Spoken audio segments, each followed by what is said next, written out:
अस्सलाम वालेकुम वीवर्स, कैसे हैं आप? उम्मीद करता हूँ खैरियत से होंगे। जिन्होंने मेरे चैनल को सब्सक्राइब नहीं किया उनसे गुजारिश है कि वो मेरे चैनल को सब्सक्राइब करें ताकि नेक्स्ट आने वाली वीडियो से भरपूर फ़ायदा हासिल कर सकें। तो आज हम स्टडी करेंगे अबाउट सेलुलर ऑर्गेनाइजेशन। तो all organisms have been divided into 5 major groups: prokaryotes, protists, fungi, plants and animals. अब क्या है, तमाम ऑर्गेनिजम्स को हम जब क्लासिफिकेशन की बेस पे ग्रुप्स में डिवाइड करते हैं तो उनको 5 मेजर ग्रुप्स में डिवाइड करते हैं, जिसमें एक आता है प्रोकैरियोट। प्रोकैरियोट किसको कहते हैं? जिसमें वाज़ेह न्यूक्लियस नहीं होता। प्रोटिस्ट किसको कहते हैं? जो कि एक जंक ड्रॉर है, ठीक है, कचरादान है, जिसमें जो ऑर्गेनिजम्स ना तो फंजाई में फिट आ सकते हैं, जो ना एनिमल्स में फिट आ सकते हैं, जो प्लांट्स में नहीं फिट आ सकते, उनको हम प्रोटिस्ट में डाल देते हैं, ठीक है। और फंजाई क्या है? ये एक मल्टी सेलुलर ऑर्गेनिज्म है जो कि एब्जॉर्प्टिव मोड ऑफ न्यूट्रिशन रखता है, ठीक है। और प्लांट्स जो है वो भी आप जानते हैं और एनिमल्स भी जानते हैं कि ये मल्टी सेलुलर ऑर्गेनिजम्स हैं, ठीक है। नेक्स्ट आता है all organisms are made of cells, ठीक है। अगर हम जितने भी जानदारों की बात करें तो सारे के सारे जानदार सेल्स से बने हुए हैं। There are 2 basic types of cells. अगर हम सेल्स की बेस पे जानदारों को डिवाइड करें तो वो 2 ग्रुप्स में डिवाइड होते हैं। The organisms in first group are made of prokaryotic cells while all other groups have eukaryotic cells, ठीक है। जबकि जो सेल्स की बेस पे हम डिवाइड करें तो वो आते हैं प्रोकैरियोटिक सेल्स में और यूकैरियोटिक सेल्स में, ठीक है।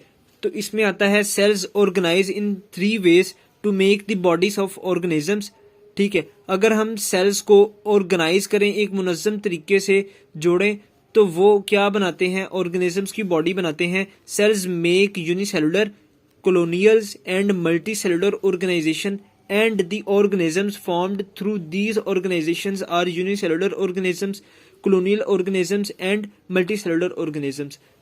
अगर हम ऑर्गेनाइजेशन की बेस पे बात करें तो सेल्स जो हैं वो आपस में ऑर्गेनाइजेशन बनाते हैं, यूनिसेलुलर ऑर्गेनाइजेशन, मल्टीसेलुलर ऑर्गेनाइजेशन और colonial ऑर्गेनाइजेशन। तो इन unicellular organisms only one cell makes the life of an organism. All the life activities are carried out by only one cell. Example: amoeba, paramecium and euglena are common examples। अगर unicellular organisms की बात करें तो ये जितने भी जानदार हैं इसमें वो सारे एक सेल पर मुश्तमिल होते हैं, ठीक है। उसमें जितनी भी एक्टिविटीज हो रही होती हैं वो सारी की सारी एक ही सेल परफॉर्म कर रहा होता है, जिसमें अमेबा, पैरामीशियम और यूग्लिना इसकी एग्जांपल्स में आ जाता है। तो अगर हम फिगर्स की बात करें तो ये अमेबा है जो कि कंटिन्यूसली अपनी शेप को चेंज करता रहता है, ठीक है, इरेगुलर सी शेप है इसकी। और अगर हम पैरामीशियम की बात करें तो ये शेप है जिसके ऊपर हेयर लाइक स्ट्रक्चर बना हुआ है, जो जिसको सिलिया कहते हैं, ठीक है, और सिलिया के जरिए मूवमेंट शो करता है। इसी तरह अगर हम यूग्लिना की बात करें तो ये देखें, ये इसकी शेप है और इसके साथ एक फ्लैजिला अटैच होता है जिसके जरिए मूवमेंट शो करता है, ठीक है। तो अगर हम नेक्स्ट बात करें in colonial type of cellular organisation, many unicellular organisms live together but do not have any division of labor among them। जो है कॉलोनी अगर ऑर्गेनिजम्स बना भी लेते हैं तो इसमें ऐसा नहीं है कि वो डिवीजन ऑफ लेबर हो जाती है। मतलब डिवीजन ऑफ लेबर से मुराद ये है कि काम को तकसीम कर दिया जाता है कि ये काम तुमने करना है, ये काम तुमने करना है, ये काम तुमने करना है। ऐसा नहीं है सीन इसमें, बल्कि इसमें ऐसा होता है कि हर सेल जो है अपना काम खुद कर रहा होता है, ठीक है। और each unicellular organisms in a colony lives its own life and does not depend on the other cell for its vital requirements। अगर उसकी जितनी भी ज़रूरियात ज़िंदगी हैं उनको पूरा करने के लिए वो किसी भी दूसरे सेल पे डिपेंड नहीं करता, वो अपनी ज़रूरियात ज़िंदगी को खुद पूरा करता है, ठीक है। Volvox is a green alga found in water that shows colonial organization. Hundreds of Volvox cells make a colony। अब क्या है वोल्वॉक्स? क्या है? एक ग्रीन कलर की एल्गी है जो कि आपको नजर आती है जैसे पानी के पाइपों में आपको नजर आती होगी ग्रीन कलर की एल्गी, वो वोल्वॉक्स है, ठीक है। या पानी की टूटी के नीचे जो है पानी बहता है जिस फर्श पे, उधर ग्रीन कलर की एल्गी जो है वो ग्रो हो जाती है, वो भी वोल्वॉक्स की ही एग्जांपल है, ठीक है। और अगर मैं इसकी शेप की बात करूं तो ये देखें, ये इन्होंने जितने भी हैं ये एक कॉलोनी बनाई हुई है वोल्वॉक्स ने, ये भी एक कॉलोनी बनाई हुई है, ये भी एक कॉलोनी है, ये भी एक कॉलोनी है, ये भी एक कॉलोनी है। ये जितनी भी हैं ये सारी की सारी कॉलोनीज दिखाई गई हैं, ठीक है। और एक चीज और आपने माइंड में रखनी है कि जितनी भी ये ग्रीन एल्गी है ये फ्रेश वाटर में ग्रो होती है, ये सीवरेज वाटर में ग्रो नहीं होती, ठीक है। तो नेक्स्ट आते हैं मल्टी सेलुलर ऑर्गेनिजम्स की तरफ। तो मल्टी सेलुलर ऑर्गेनाइजेशन में क्या होता है, cells are organised in the form of tissues, organs and organ systems. Frog and mustard are the examples of multi cellular organisation. तो ये जो है मल्टी सेलुलर ऑर्गेनिज्म किसे कहते हैं, जो कि बहुत ज्यादा सेल्स पे मुश्तमिल होते हैं, जिसमें फ्रॉग और मस्टर्ड इसकी एग्जांपल्स में आ जाता है. तो मस्टर्ड प्लांट को अगर हम स्टडी करें तो मस्टर्ड प्लांट साइंटिफिक नेम जिसका है Brassica campestris, is sown in winter and it produces seeds at the end of winter. ठीक है, ये जो है उगता है विंटर में, ठीक है, सर्दियों में उगता है, और बीज इसके विंटर के एंड में आते हैं जिनको काट लिया जाता है.